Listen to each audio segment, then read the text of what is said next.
এই আমলটা করার পরে 3 দিন লাগাতার 3 দিন করার পরেও যদি দেখেন কাজ হয় না, তাহলে আবার লাগাতার 3 দিন করবেন, আবার লাগাতার 3 দিন করবেন, যতদিন পর্যন্ত না আপনার স্বামী আপনার কথা শুনবে, আপনার প্রতি ভালোবাসা বৃদ্ধি পাবে, ততদিন পর্যন্ত আপনি আমলটা করবেন। ইনশাল্লাহ একটা সময় লাগাতার লেগে থাকলে দেখবেন আল্লাহ পাক অবশ্যই আপনাকে সফলতা দিবে।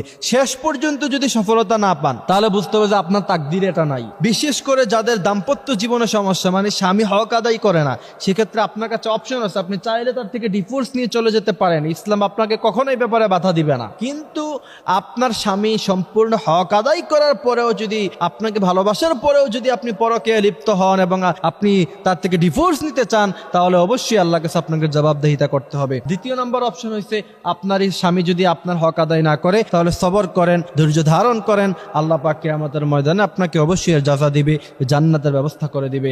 আল্লাহ পাক আমাদেরকে এই কথাগুলি বোঝার, মানার তৌফিক দান করুক। আমিন।